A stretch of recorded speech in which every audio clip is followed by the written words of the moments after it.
Hare Krishna, everyone. Welcome to this week's edition of the Hare Krishna Project podcast. This is episode number 161. Yes, we are still climbing up that ladder.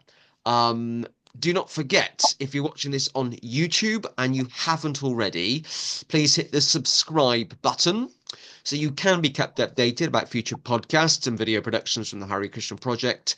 And or if you're watching this on Facebook, which is the other place, the other location you can watch these podcasts, if you haven't already, please do like or follow the Hare Krishna Project Facebook page so you can watch future podcasts and video productions from the Hare Krishna Project and see all the other exciting things that we do. As you know, we don't just produce this podcast, but particularly in the UK, we also organise Hare Krishna festivals, kirtans, public talks, school visits, and book distribution, distributing only Srila Prabhupada's original books. Okay, episode 161. I'm still on this kind of world tour, meeting devotees from all over the world, and I think because I think we've just marked our fourth anniversary of this podcast. I think this is the first time ever we have been to the Philippines. I mean, I've been to the Philippines, but this podcast, uh, in the Philippines, and I'm absolutely delighted to welcome our guest this week. It's Manu Prabhu. Hare Krishna. Thank you, Narda Prabhu, for having me on this podcast. I very much appreciate your efforts, and it's very much inspiring to me. Thank you, Manu. And I'm delighted that you've agreed to be a guest. And just for context, you and I have known of each other for over a year. We've certainly been in contact for well over a year on a range of issues. And I thought it was, and you've actually been very instrumental. And I'll say who later, but you've been instrumental in helping me put together two other podcasts over the last year. So I thought now it was about time that I interviewed you and heard your story. Okay, so Manu, the first question is the first question that every guest gets. It's to warm us both up. Please tell us, please tell us a little bit about you and where you are from. Mm. I was born in America. Uh, I was raised a Christian, uh, but as I grew up, I didn't really have much of a strong attraction to God. Although my mom, she kept me at least interested. My father and my mom, they always had a up and down. My family was not so perfect. It was always there was always fighting, and along with the fighting and bad family, uh, well, not bad, but they tried. Um, I had a language barrier on trying to even understand who God is because our church was speaking Creole, my mother tongue, and I could not speak Creole. I was actually in between Creole and English, so it was it was a tongue twister to even follow along. So to try to understand who God is at that with all these challenges, it wasn't so easy for me. At least I knew there was someone, some God. But later on, when I got older, I uh, I actually came to realize that there's more to life uh, than what I actually knew. Uh, I was very focused on the book, on the Bible, but when I got sick, I came down with H. pylori, and my average weight was around 197 pounds, and I dropped down to 125 pounds. And so I was close to dying at that time. And at that point, that's when I just realized like there's so many questions about who God is, and I couldn't understand um, why is it that um, I have to love God, but I don't know who He is, what His activities are, how strong He is. So all these things, I wanted to come in contact with the actual answer, not some uh, maybe a long-winded, made-up answer. So later on, I just became independent.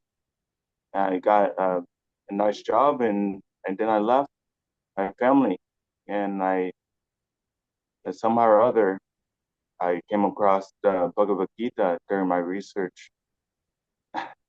My so-called research is who can convince an atheist, uh, Christian versus atheist, a Muslim versus atheist, sort of like that. But when I came across Shiva Rama's uh, explanation to an atheist, uh, he was very, very clear, clairvoyant, and uh, that atheist that he was arguing with, he had not only was he defeated, but he was actually, you know, at the verge of being convinced.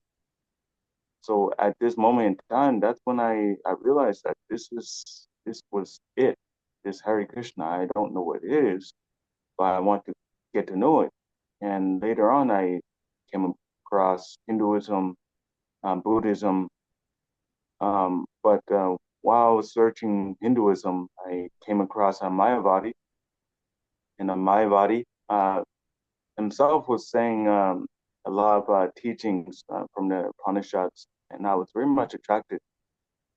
In one video, he was saying that I am not qualified to even speak about Krishna. Actually, if you want to know what the highest goal is, you have to surrender unto Krishna, and whatever Krishna throws at you, you just have to accept it because this is the process of surrender. And I'm just thinking, like, who is this Krishna and how do I surrender unto him? And then when I searched up Krishna, I came across the Hare Krishna Maha Mantra, and I became very, very attracted to the Hare Krishna Maha Mantra. That's how I started my journey. Wow. I love that. So you discovered Krishna consciousness kind of, I mean, not on your own because Krishna's always there, but it was kind of a journey of self-discovery. And you on your own, off your own back, off your own accord, you just started to search and you found all these things.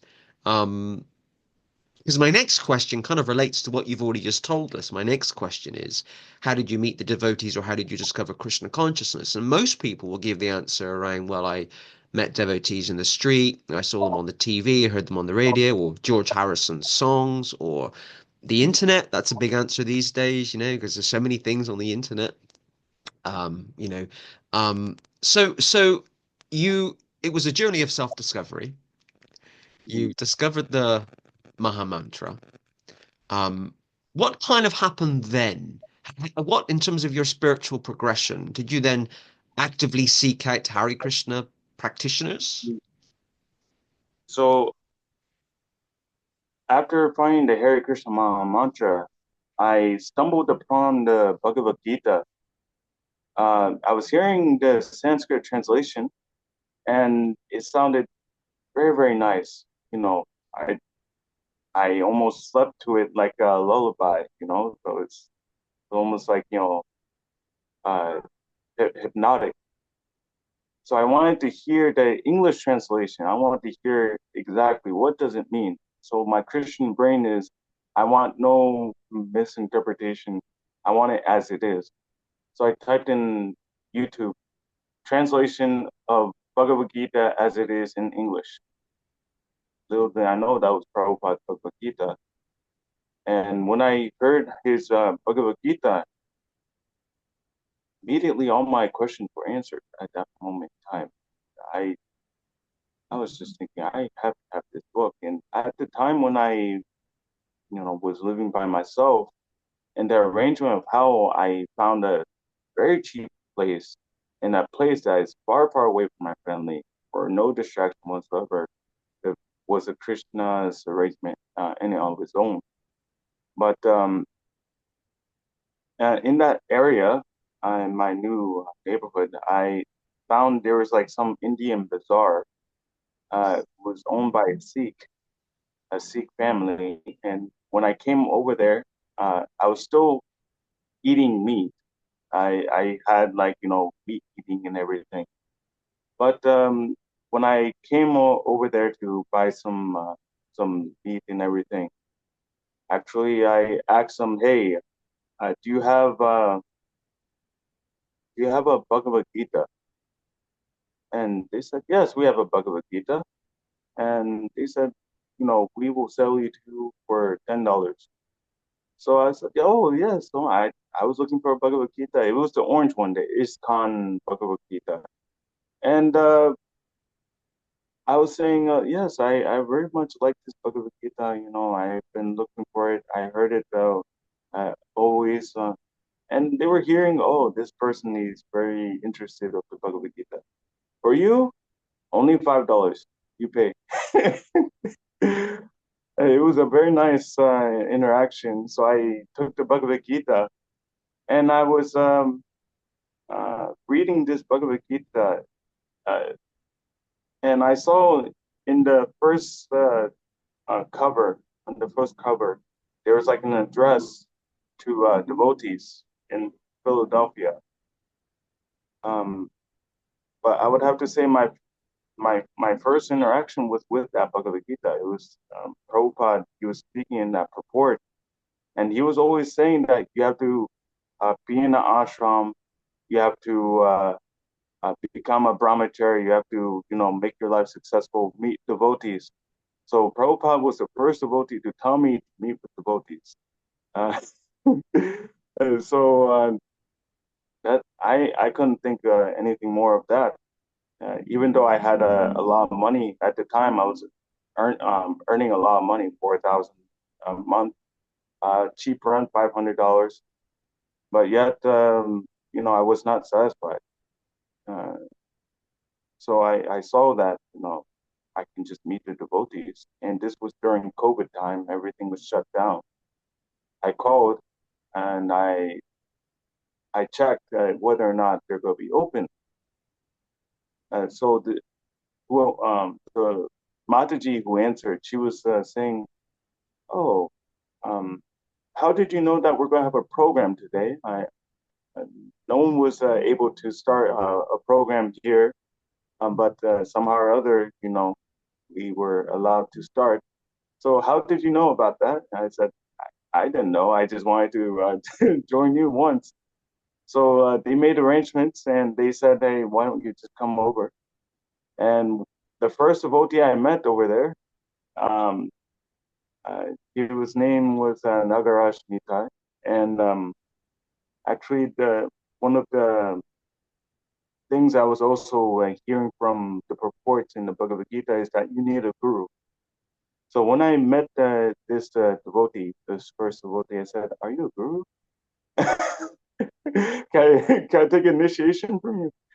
And immediately he's like, "No, no, just come in and uh, meet the devotees and everything." And that was the first Bhagavad Gita class I ever heard.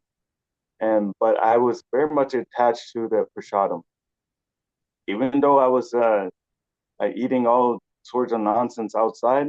Every time I come over to the center, I always got so much prasadam, especially the halwa. I love the halwa. Very nice. So that was my first meeting. Wow. And just for kind of context, this was, you said during the pandemic, this was 3, 4 years ago? Yes, around 2019, the beginning of 2019, and probably in the middle of 1920. Hmm. So in this life, in this life, you've been around the movement for 5, 6 years. Yes. Yeah. I was just trying to understand the context, into kind of historical, the time. Yes, Um, okay, that's okay. still karmi. So, Yeah, yeah. And did you then, because I don't want to jump right into the next question, because I want to try to find out more about your journey. Did you then move at some point? Did you move into an ISKCON temple? so It was at it was later in 2019 where you need to have a COVID shot uh, in order to go anywhere. So it was implemented in that center in Philadelphia. I wanted to live in that ashram, in the Philadelphia ashram, but they required me to have a shot, a COVID shot. Uh, Personal opinion, I did not want to have any sort of craziness I don't know about. So even though I loved the devotees, I couldn't do that. I couldn't take the shot, and so they gave me an alternative. They said, "Why don't you just come down to Delaware, uh, and you can just live in that ashram." So I visited that ashram in Delaware, Krishna Village, and uh, it was maybe Janmashtami. I believe it's Janmashtami, maybe a little bit before. So I came over there. It was festival time, and I loved it. The place was very, very nice. So I decided I'll come over here. I don't need to have a COVID shot already. There's devotees, and it's maybe 1 hour, 1 hour and 30 minutes away from where I live. Uh, Already the Philadelphia temple was maybe 45 minutes from my apartment. So that's where I was living. So I lived over. I was living in that Delaware temple, um, little by little, and then weaning myself off of my apartment. And then that's when I decided, okay, maybe I'll just stay here. And so I just stopped my month-to-month rent and lived over there. Wow. Thank you for sharing that. And because now your situation's quite different, which we're going to get onto in a minute, and so the viewers don't feel that there's this massive jump. I'm just trying to fill in those gaps as we go through your kind of story. Um, so you were living in an ISKCON ashram temple Yes, in Delaware. in Delaware, but Yes. at some point, your views must have started to change, or you must have started to question things or become disillusioned with ISKCON, the institution, with maybe with people or whatever. Can you tell us about that? What kind of experiences were you going through? I mean, the only bad experience I would have, and most of it was, you know, basic devotee reciprocation I had. But the worst experience I would have was, like was the COVID situation. There was a lot of, eggshells um, that was being tiptoed around, and I felt as though because there was more rules being more strict with COVID in that temple.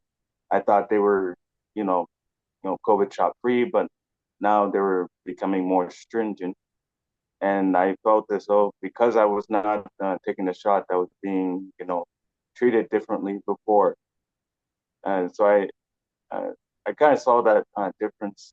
But otherwise, um, in Prabhupada's, books, when I was reading, I felt a connection to him. Uh, but there was also a time where there was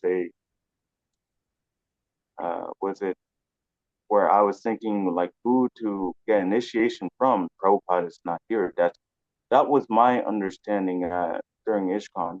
Prabhupada's not here. I wish I was there when Prabhupada was there.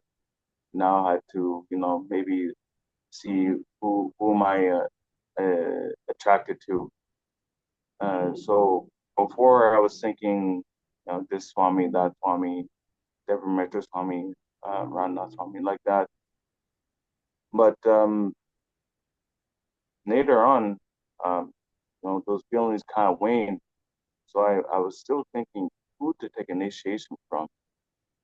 And at that point, uh, there was a was it an initiation class taking place in my temple, where you're given a test to whether or not you have the proper understanding in order for you to get initiation.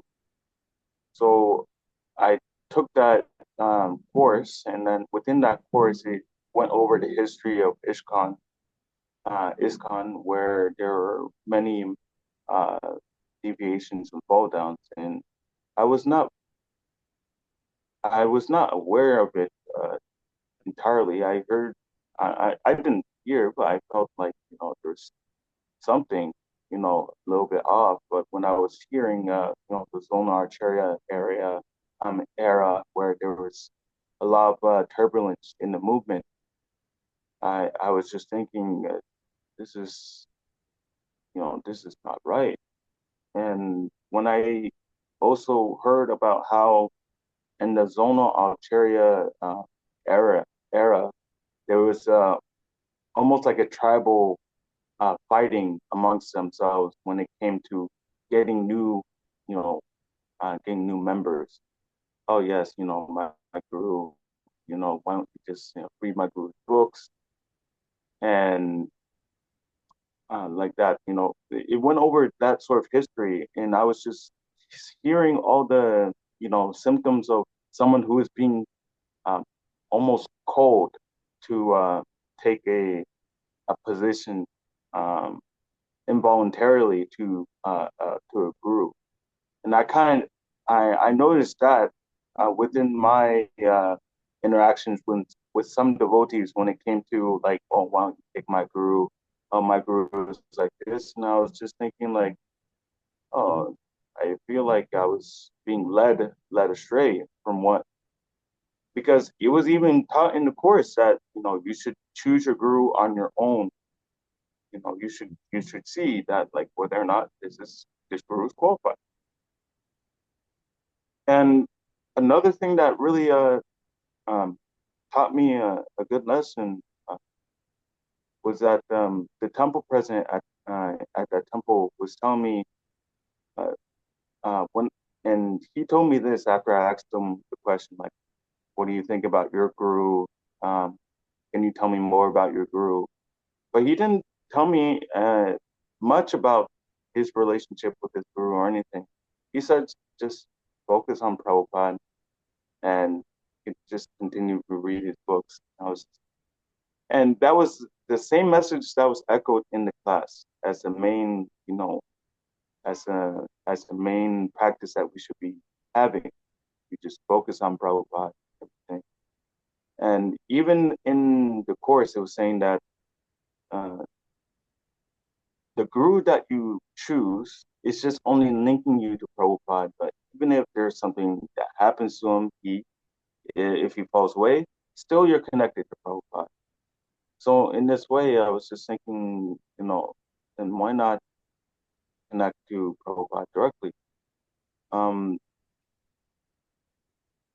Other than those sort of questions that came up, uh, I actually um, passed the course. I was one of the highest scoring students, and there was supposed to be some person who was going to be coming and giving me a lecture, and then I think it was like some sort of sannyasi. Uh, so I was still reminiscing on these questions. I had some doubts, and I was still trying to connect to Prabhupada. And then later on, I came across Manu Prabhu's video. Before I even came across his video, I I found Bhakti Vikas Swami's video series called Guru Issues, and this was also in the middle of my course until the end of the course that I was hearing him. Also, he was saying all these problems. So I was just thinking, oh, this Bhakti Vikas Swami sounds, very, very advanced. He seems very cognizant of the issues, but yet at the same time, he wants to deal with the problem. Um, so I felt as though that I want him as my guru.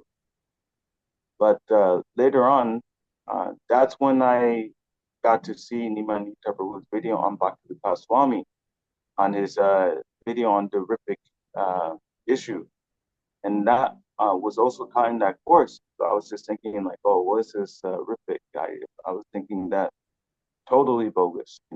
I already have all the arguments that I know, so I was just watching Nimani Prabhu's course with a scrutinizing eye with what I knew, what I learned. So when I watched, honestly, the first video, the first part, I would have to say every sort of argument that I would have had from that course was already defeated by his first video. Um, just all by Sastric reference and all the references he made, Prabhupada's quotes. And at that time, I just kind of stepped back. I didn't say much. I was just thinking like, like how can it be that you know that all that I learned is just already just cut into pieces.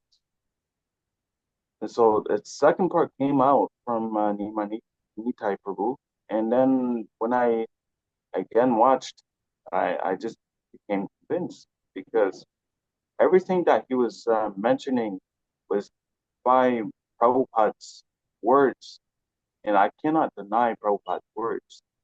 And it wasn't in a way of like the devil knows the scripture, so therefore it was, but it was just straightforward and simple. This is what Prabhupada's order is. Here's all the mentions by Srila Prabhupada on how this order should be done. And here are all the references from the Sastra, which provides clarity on that this is what should be done. And I would have to say it was hard for me to,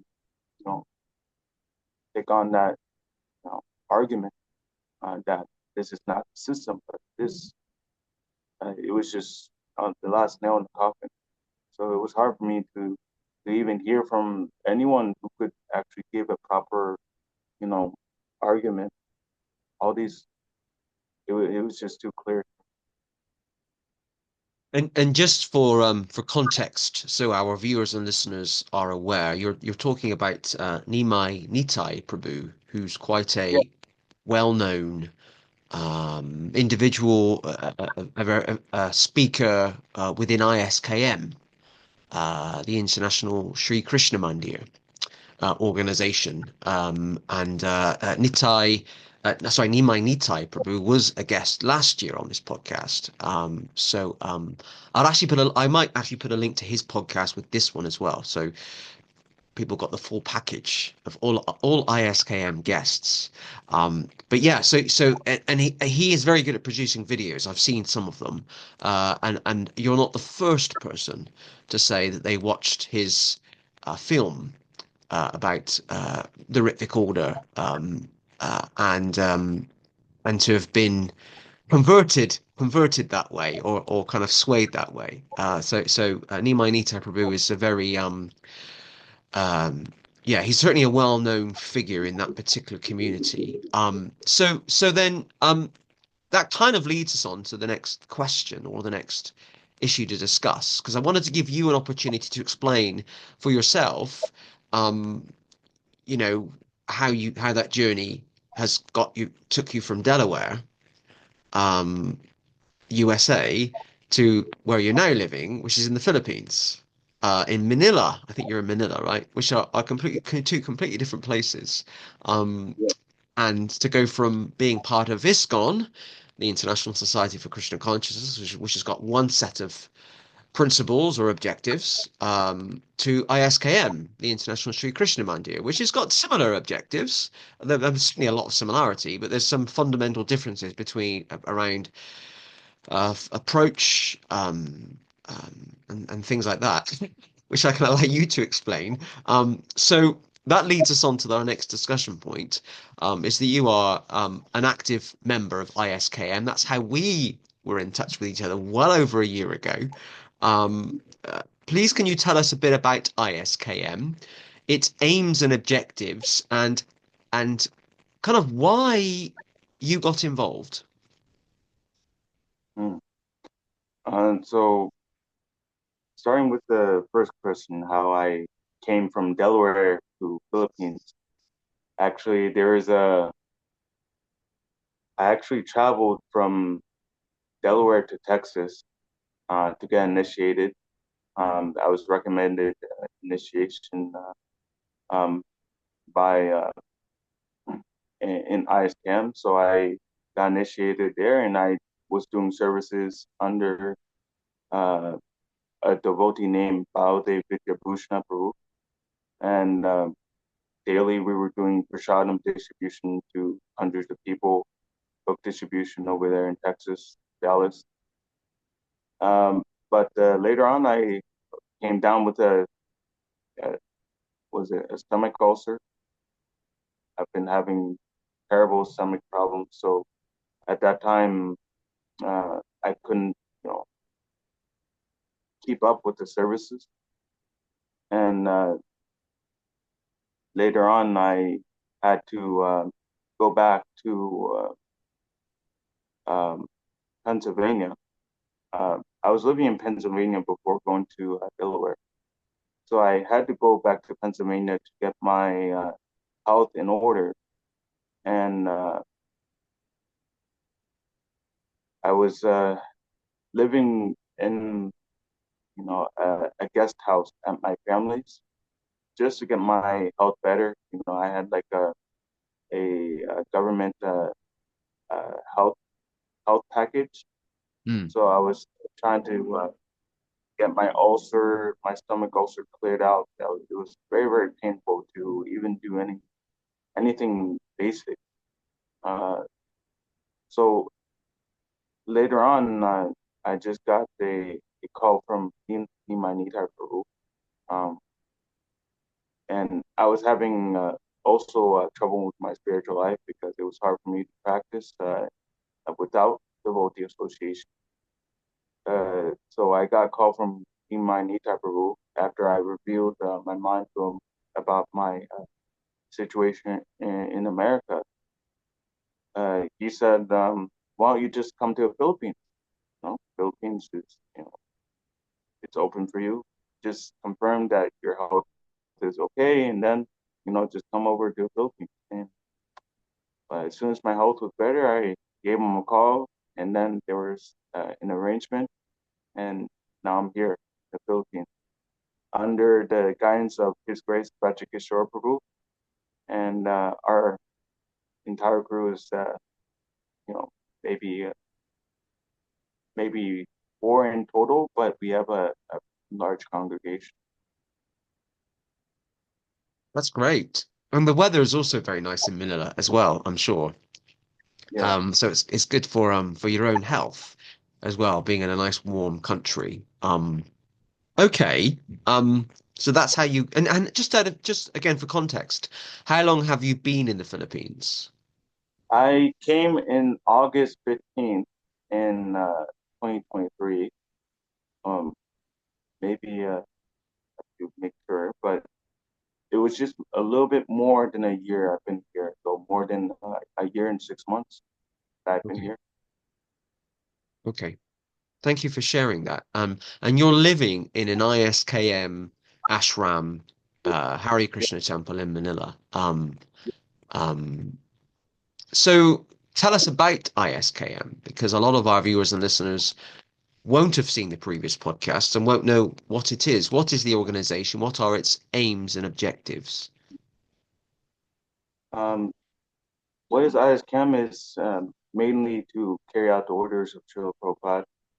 And we try to also follow by our seniors to perform that mission. His Krishna Gopal Prabhu is our leader, as many other seniors around the world. They're trying to lead by example, and ISKM is just trying to propagate Krishna consciousness simply and purely. So our main our main objective is just to please Prabhupada in whatever capacity we have. So whether each center is, starting off small or large, we just aim to please Prabhupada and to spread the message. I was expecting much longer answer then. I loved how you just very simply presented that. We're following the orders or instructions of Prabhupada, and we're presenting to the public. So just to, sorry to use this expression, but ISKCON would say exactly the same thing. They're following, Yes, so and other groups would as well, actually. There's a lot of groups that say they're following Prabhupada, and they all are to some extent. But what makes I'm trying to get to the crux of the issue. What makes the ISKM different from ISKCON? What is the ISKM providing that's different from ISKCON in terms of following the instructions of Prabhupada? it gives you all the references from Prabhupada and from the translated scriptures from Prabhupada.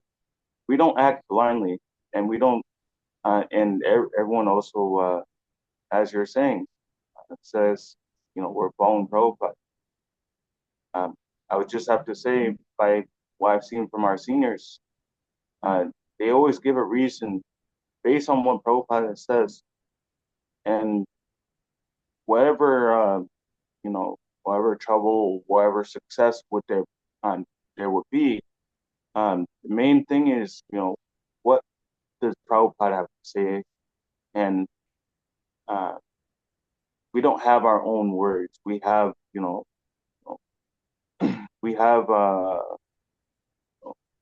the guidance of our spiritual master in that way. Don't really try to mix up. Cynical Prabhu, he always shot straight to the sastra, and I would have to appreciate him for that. Actually, when I first met him, I uh, I was just very much bewildered. Uh, this was during the time still when I was in ISKCON in Delaware.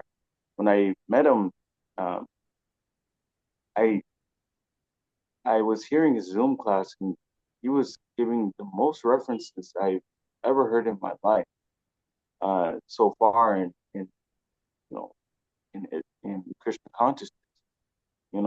I've been hearing lectures from swamis that I was admiring and devotees that I knew personally, but I would have to say he was the most straight shot and more and the most sober, the most sobering uh, preacher. I would have to say because there's not really any sort of mixture of messages. Sundar Gopal Prabhu, he read, the Srimad Bhagavatam set 50 times, Bhagavad Gita 50 70 times. times. He's read the whole set 50 times. Wow. And That must be like a world record or something. I would have to That's say phenomenal. the way that he preached online and offline, you wouldn't believe it. And my that was my conviction that I see. And also not only him, all the devotees I've met who are more senior to me and who I see as peers, they also preach the same way. They have the same training. We're just trained to be sober in how we do things based on what is written in Prabhupada's book. That's it.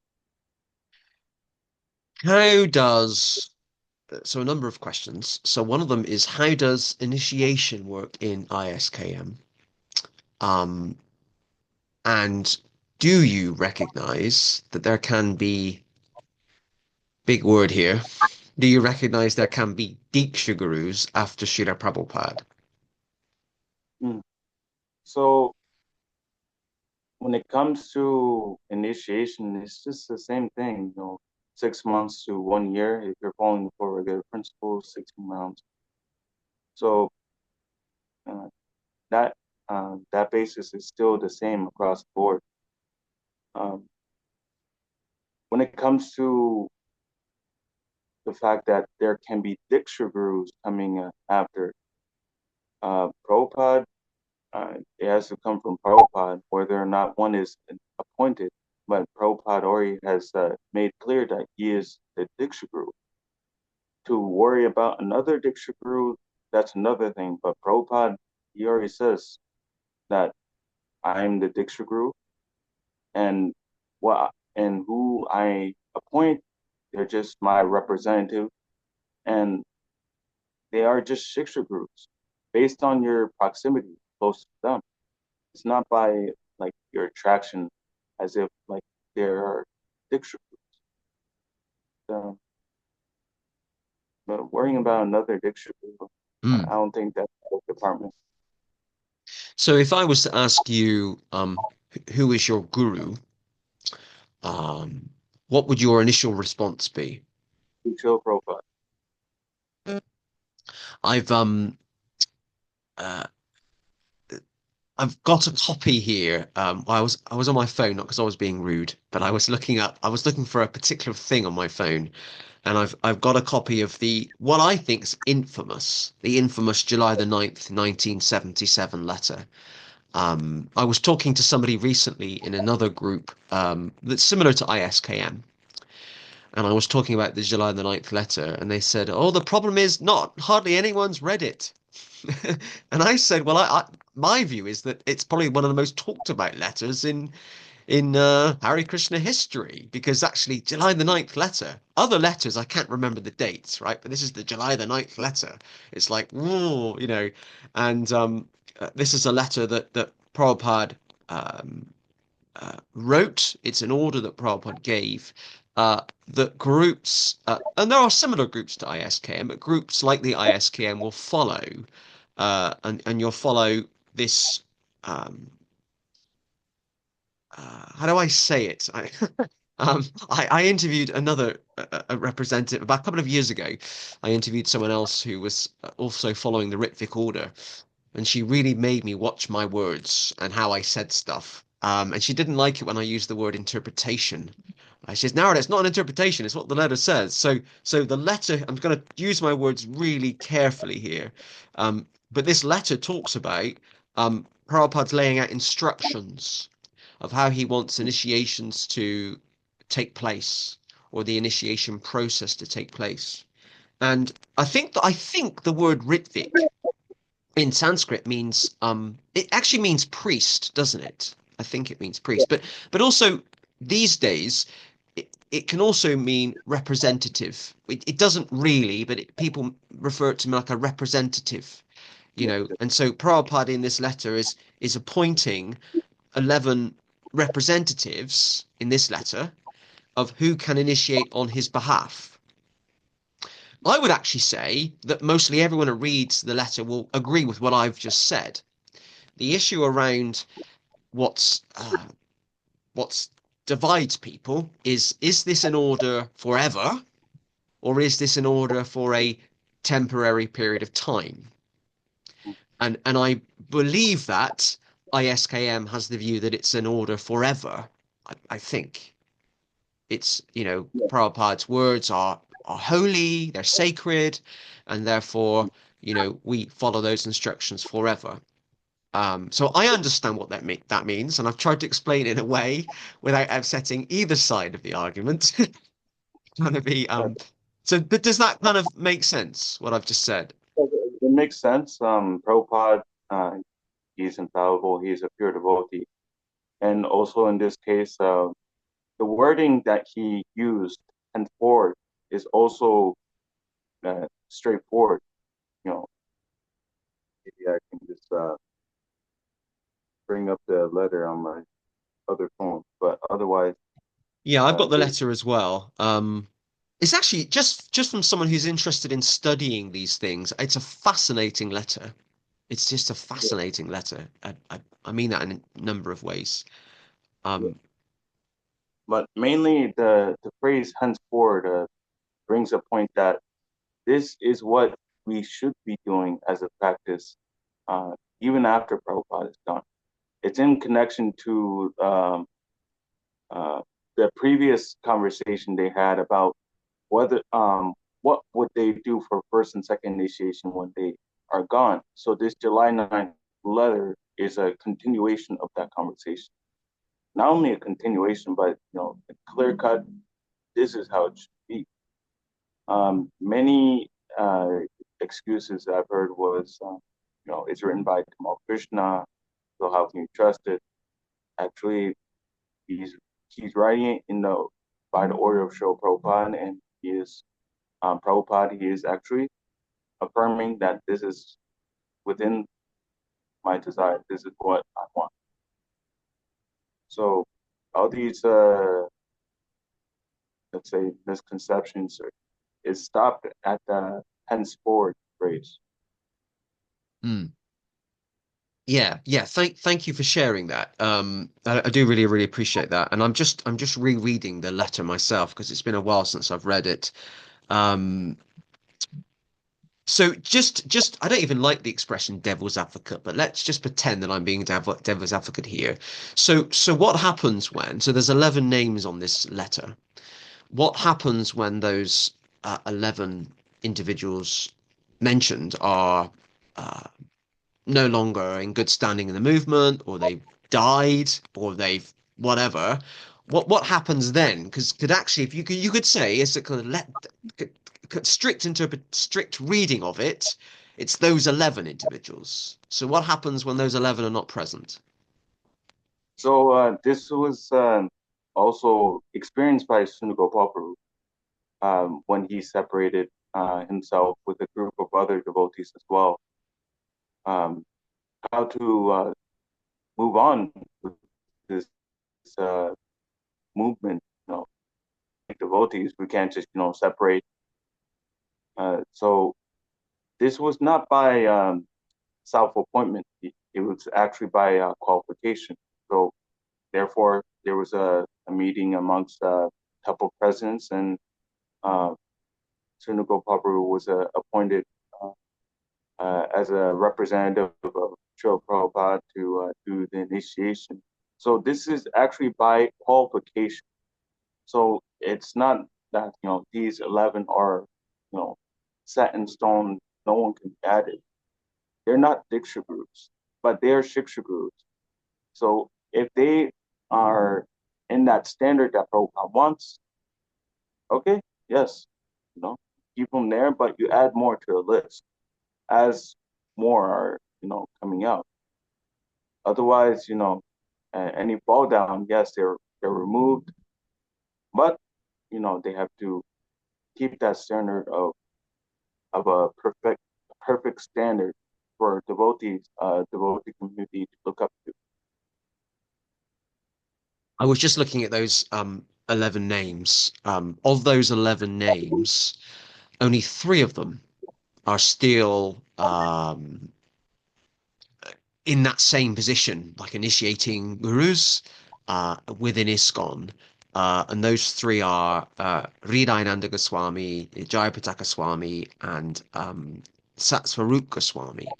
So could it be said? I don't want to dwell on this too much, but could it be said that if you take initiation from or via one of those three, that's still okay?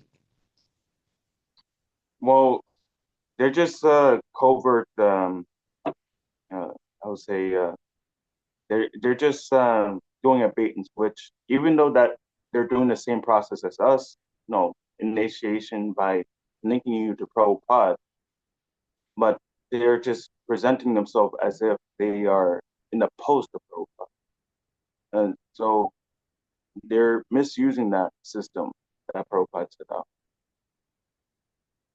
Yeah, I, I, I mean, one of these Jayapataka Swami, he must have at least, well, it's well over 50,000 disciples.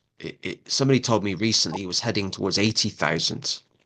And even within ISKCON, I've heard of criticisms of, he's having 3-day Vyasa Puja festivals, which is, I mean, longer than Jesus.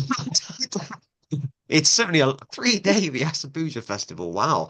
It's like an Indian wedding, isn't it? It goes on and on and on.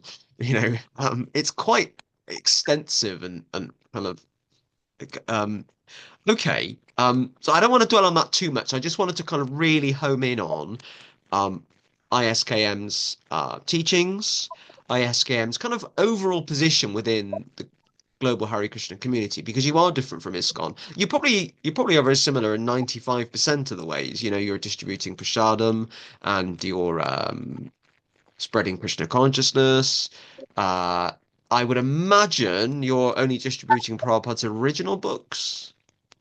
Yes, we're distributing original books, but at the same time, also if we come across, a situation where, we have to distribute edited books, also that can be tolerated. Yes, you know, still Prabhupada's words are potent.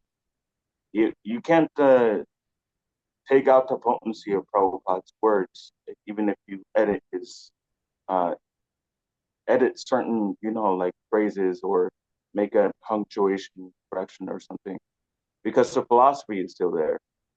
So it does not mean that Prabhupada loses potency when you change the punctuation. Still, I became a devotee by uh, the Bhagavad Gita as it is, that was edited. So does that mean I'm some sort of bogus devotee or something? Yeah, and my story is similar to yours. I remember sitting in the um, ISKCON London Soho Street Temple 15 years ago, maybe longer, feeling very lost and very confused by all these religions. And I was reading the edited copy of Bhagavad Gita as it is, sitting on the floor, and I was inspired by it, and I loved it. And I read one particular verse that, I mean, to some extent, changed my life. Um, here at the Hare Krishna Project, we distribute only the original books. However, I personally have the view it's kind of a middle ground position where ISKCON can have its edited books, but just for transparency, it should say on the front, edited by, like, so everyone, and you can make the choice whether you read it. So edited by Jayapataka Swami, 1983 or whatever, and people can carry on reading that. And lots of publishers do that for, author 1953. Well, I know that author is not alive anymore, but republished in 2012. Well, it's obviously a slight edit, but I'm just telling the audience so they know there's a change. Hmm, yeah. So It's kind yeah, of that can be implemented because yeah, someone has to understand um why the changes have been going on and who done it and everything. But otherwise, you know, after reading that edited Bhagavad Gita, it changed my life. Uh, actually, you brought up at one point, you were saying one verse that kind of changed you know, your course for your life, right? Because I actually came across one verse, the raven cloud, the when Arjuna was questioning, if I don't succeed um, spiritually and then I renounce my material affairs, what am I going to become? It seems as though I'm going to be a raven cloud. Uh, I believe that verse kind of changed my life when it came to this Krishna consciousness, because it showed like such a dilemma that I was in, being in between. yeah. I'm not being rude going on my phone. I'm just trying to find something I want to read. Yeah. And I haven't got it to hand, but it's about that verse. Um, but yeah, that's kind of I guess, a kind of middle ground position that I would have. I can't find it now. Maybe I'll come back to it later on because I don't want to kind of stop the conversation. I'll look for it while you're talking. That would be really good. It kind of ties nice together. So let's talk a bit more about ISKM. So you've talked a bit about. I know it was set up in Singapore. I think the headquarters is in Singapore, isn't it? I've also Yeah. been to Singapore. Like it was on the same trip years ago. I went to the Philippines, kind of a pre-life experience with somebody I was connected to at the time. So I went into Singapore, and you've talked about Texas, ISKM being in Texas. I know that ISKM is also in China, which is very brave because I interviewed Nimai Nita Prabhu last year from his secret location in China. We couldn't disclose the name of the city, and I loved that podcast because it was like, a bit like you, kind of curtain behind, in disguise, don't want the authorities to knock on the door. I mean, China's a big place, but I didn't mention which city he was in. And ISKM is absolutely definitely in India, I'm assuming. I Oh yeah. imagine it's definitely in India. Um, Yeah. so tell us a bit about I before we the next question, ISKM's kind of global reach. Where else is it? What do you do there in the Philippines? That kind of thing. So here in the Philippines, we do daily prasad distribution, and we do our book distribution here in Nam. Um, Mainly, we try to keep the program running daily, especially at Sunday feast. I love. We had interactions with many Christian students coming in rows, large, because there's a certain, time of the year where many Christian colleges would come around and do research on different religions, and a huge batch of Catholic students would come in, even some Catholic fathers, and they would be hearing our lectures from Bhagavad Gita. Well, who is this Krishna? Is he the devil? And then, they'll be nicely eating prasada. Amazing, amazing. I mean, if I'm honest, I've never thought of the Hare Krishna movement in the Philippines. I've never thought of it as a place where there would be a preaching center. So I'm delighted to hear that ISKM has a preaching center in Manila, which is the capital of the Philippines. Do you have any, are there any kind of temples or centers in Europe? Not to my knowledge, no. Not to my knowledge. But there are other plans that we're coming up with. So soon, we'll be once things are concrete, we can reveal it. Otherwise, we're just trying to boil the milk here. Yeah. Yeah, I look forward to hearing about those future plans. I mean, Europe's a big place. I mean, it's not as big as Asia, but Europe's a big place, and Gaudiya Vaishnavism is quite active here, particularly in the UK. There's a lots of historical links, particularly since the 1930s, with Srila Bhaktisiddhanta Saraswati Thakur sending disciples here in the 1930s. 90 years ago, that set up a whole whirlwind, and that led to a domino effect. We have around, uh, well, I from the book that I wrote 4 years ago, I discovered 20 different mats or groups in Britain, all in the Sarasvat line, all from Bhaktisiddhanta Saraswati Thakur. And that includes those that follow the ritvik order, of which there are four of them in Britain. So it's very diverse. Of those 20 groups, six of them have physical temples, buildings. So at some point, ISKM could be added to that community, of devotees who are preaching. I mean, Okay, from my knowledge, I I think we do have we did yeah we do have two very fiery devotees in I think France. We don't have a center yet, but they are distributing books. So it's nice to hear their stories on how they do book distribution over there. France is a very interesting place, so it's very nice to hear. yeah, France is well, very interesting in the sense that it certainly needs more Krishna consciousness. I mean, everywhere needs more Krishna consciousness, but France is interesting. There's this whole public cultural thing about not expressing religious belief in public. It's not banned. You can be any religion you want, but France has this kind of officially they're a secular country. So the Republic, the Republic of France, where you can be any religion you want, but it's more of a private thing. Where in the UK, there's more freedom of expressing your religious practice in public. You go to Oxford Street in London, and you've got the Hare Krishna's devotees on a Harinam. You've also got over there in the other corner, you've got the Hare Krishna. You've got the Christians telling you you're going to hell, unless you follow Jesus. And in the other corner, you've got the Jehovah's Witnesses who are giving out leaflets.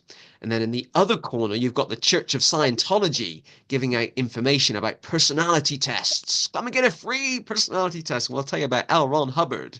And I love all of that. I love that personally, I love that diversity. But France, so I'm encouraged to hear that they're in France preaching because France is a much more difficult culture to work in. Um, Yeah, his name is one devotee's name is Bhakta Jad, and one another devotee is Bhakta Allison. So both of them they distribute very nicely in France. Very, very nice. great, great. Well, maybe I can interview them sometime. Um, I'd Yes, I'd definitely. love to do that. I'd love to do that. Okay, I'm conscious of the time. We've been chatting a lot because we're having a wonderful conversation. Um, and you've kind of answered a lot of these other questions because our conversation is so free flowing. But on the ISKM website, it does say that ISKM is providing an alternative to ISKCON. Um, why is that? Um, does an alternative to ISKCON need to be provided? No, we just present Prabhupada simply to them. Whoever wants to be initiated by Prabhupada, we have them be directly connected as long as they're following the four regular principles. So there's no sort of bait and switch or anything like that. Uh, so it's not really an alternative. It's just the original plan that Prabhupada wanted. Yeah, authentic, back to basics, the real deal. Um, you know, I work in marketing, going back to square one, going back to base, all different phrases you could use to describe what you're doing, what you're trying to do. Okay. In the time we've got left, I just want to talk a little bit more about you and others preaching in the Philippines. Because I've never interviewed anyone in or from the Philippines before, and so this is a first. And I guess I'm kind of keen to know what kind of challenges you're running a temple uh, uh, in Manila and you preach to the public. What kind of challenges has ISKM faced, and what you personally have faced as well? So Virgil Prabhu has been here ever since 2013, 2014, uh, by the order of His Grace Sunako Prabhu. And the many challenges that he faced was how uh, he dealt with many pushback from the people. Uh, they kind of look down on him because it's different, or he's wearing some devotee attire, so they think he's a Muslim or something. So all these things, it's like a cultural shock for a Filipino to see uh, a devotee attire and then hearing about God as a person who you can have an interaction with and everything. It's a culture shock. But even though that there's a you know, pushback, they don't want to work with us or even read our books. For Shalom, that's what we do. That's our silver bullet here. So we try to give as much Prashadam as possible. And Filipinos, they love music. So kirtan. So we do kirtans. on the streets, and we give out prashadam, especially, when we go out to vendors. No, um, there was one time where Vajikishore Prabhu, he was not buying any vegetables. All the vegetables he was getting for free, fresh vegetables, just because he was just doing, Harinam and giving the vendors prashadam in the market area, and then they were just profusely giving because they saw that after the Harinam that he would have in the market, he would feed the street kids. There's so many, people who have no food. And so Prabhupada, he was saying within 10 miles, no one should be hungry. So people just seeing, that action of feeding the kids, even in the market, have no, they had no qualms of giving so much fresh vegetables and fruits to us. But me personally, for my challenges, um, of course, having a black body and wearing like devotee attire, again, a culture shock, like, oh, who is it? Black Muslim. So, in this way, what is it? I would have to say, it's almost like an advantage to me because people like to kind of laugh when they see, oh, there's a black person. Hey, bro. So I say, oh, Harry Bowl, why don't you come over? And so I kind of use, any sort of way to make them laugh because they like to laugh also. So I almost kind of think like maybe one day it won't be, hey, bro, but it'll be Harry Bowl next time. I love that. It'll be very, I yeah. love that. And just so all the viewers and listeners are aware, before we hit the record button, I said to Manu Prabhu that I was quite fascinated with him as an individual, and I wanted to interview him because of well, I like interviewing lots of people, but because of four particular things. One, he's a black man, or he's has a black body. He's from the United States. He's a member of ISKM, and he's living in the Philippines. So all these four things together, I was like, wow, what an individual. And so I've got to interview him at some point, and he must have a story to share.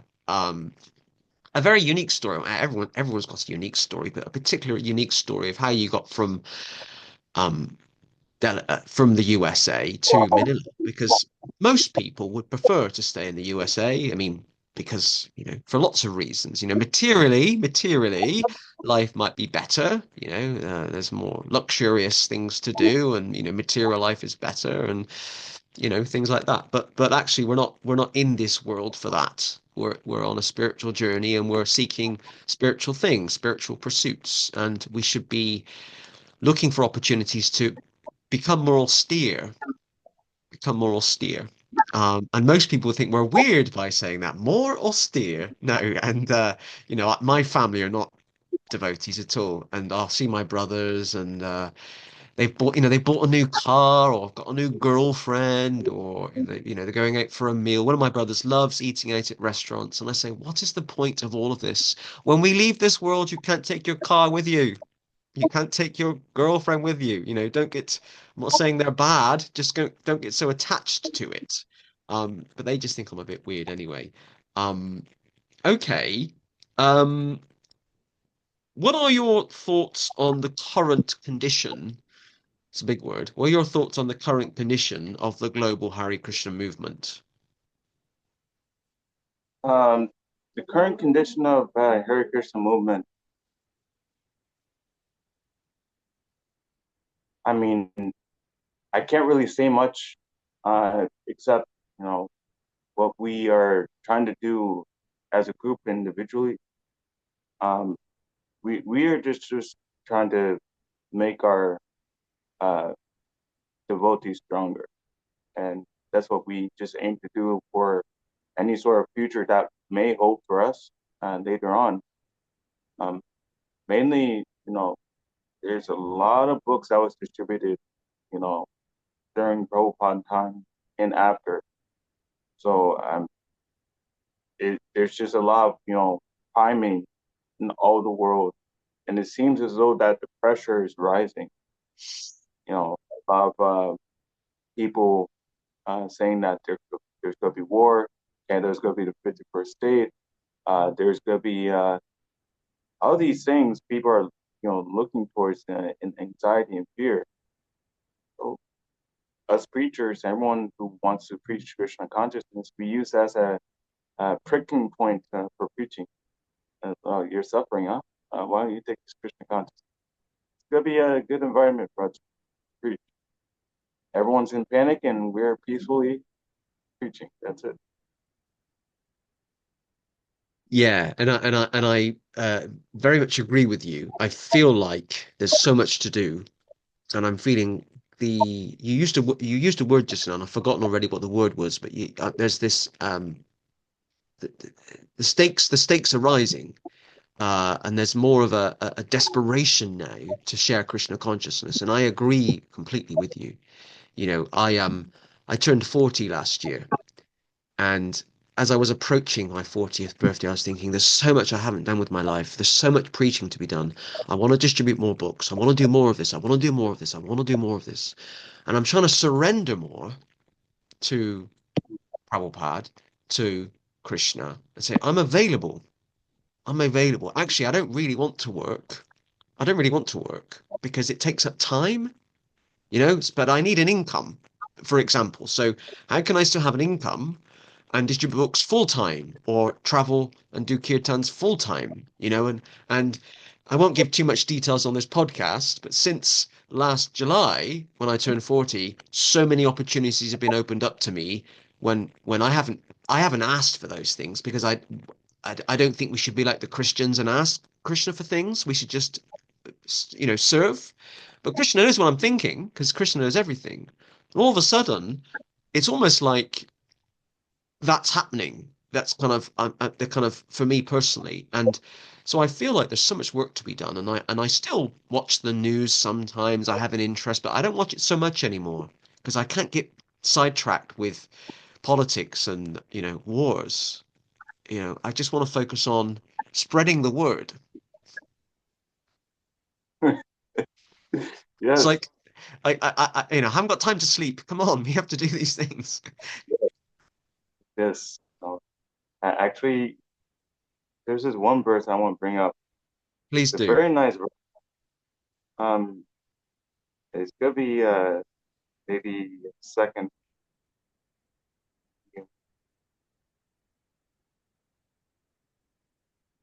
No worries at all. Yep. Yeah, there you go. I found it. Okay. Yeah. So yeah, so it's from the seventh canto, 15th verse, 17th chapter. Uh, for a person who has suitable shoes on his feet, there's no longer danger even when he walks on pebbles and thorns. For him, everything is auspicious.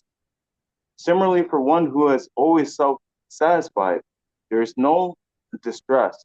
Indeed, he feels happiness everywhere. Wow, that's wonderful. Yeah. So I believe it's in connection to what you're saying about people giving you an odd look when you say we need more austerity. But actually, that austerity is just nectar. It's just coming as poison at first, but it'll become nectar later. Mm. Mm. That's wonderful. And when we were chatting earlier, that I was trying to find looking through the Bhagavad Gita. So the verse that I wanted to share was the verse that I read, 15 years ago, sitting in the Soho Street Temple. And so kind of my background is, I did a degree in religious studies like 20 years ago. So I was just fascinated with kind of religion, philosophy, and I'm learning about all these different religions and philosophies, and I wanted something to make sense, and I wanted to fit it all together in my head, and it was this verse that for me was like, wow, I'm going to follow Krishna consciousness, and it was Bhagavad Gita chapter 4, verse 7. Is it 7? Yeah, it's 7. Sorry, no, it's 8. Sorry, it's 7. Um, so this is Lord Krishna speaking to Arjuna. Whenever and wherever there is a decline in religious practice, O descendant of Bharata, and a predominant rise of irreligion, at that time I will descend myself. Now, for Mm, most people, that won't be their favorite verse, and it won't be life-changing for them. For me, it was like, wow, this is it. And going back to what we were saying earlier about reading Prabhupada's books, that the potency is there. Literally, I was like, wow, everything makes sense now. I'm trying to be like a typical man and put everything in my head in a box and all it makes sense. Yeah, yeah, yeah, yeah. And actually, there we go. So, yeah, yeah, I just wanted to share that. I believe this was very, very wonderful that you shared that. Actually, just like you're saying, you wanted everything in one place, in one spot, and but yet at the same time to make sense of everything that you already came across. I believe that's why also I want to make a connection to how Prabhupada he's pretty much everything that we need to know. Uh, because we have to approach the current link. Does that mean that we are making ourselves anemic when we only look at Prabhupada? Does that mean that we are disrespecting the previous acharyas like Bhakti Siddhanta Saraswati Thakur, Bhakti Vinod Thakur, other acharyas before Prabhupada? Actually, Prabhupada he carries everything that the previous acharyas have. So he's just like a flowing river of transcendental knowledge. And the reason why I have, you know, conviction on that, there's this one question, I, I think it was in Mahabharata, between Maharaj Yudhisthira and there's one person who was questioning. One of the questions was asked to Maharaj Yudhisthira, uh, what flows upon itself when it flows? And Maharaj Yudhisthira says, a river. A river swells upon itself if it flows very, very fast. So Prabhupada is at the very uh, cutting edge of this parampara, of this flowing river. So he's not just one person. He's like a flowing ocean of like all this transcendental knowledge. And I feel like that. Mm. Thank you for sharing that. Um, I really appreciate it. And believe it or not, we've been talking for almost an hour and a half already. Huh. Well, you and I have been talking a lot longer, but we've been recording this podcast for almost an hour and a half. And it's been a fascinating conversation. And I've actually really appreciated how you very succinctly and clearly answered the questions. Um, you gave very clear and easy to understand answers that actually made my job a lot easier. Because some of those questions around, what is ISKM, what is the ritvik order, the July the 9th letter, we could have gone on for ages talking about that. And you just very simply said, well, we're just following Prabhupada, and that was, I appreciated that answer, all those answers. Thank you for having me on, for giving me the opportunity to at least share uh, what I guess have experienced. Uh, I I'm kind of being careful because I don't want to sound puffed up or anything like that.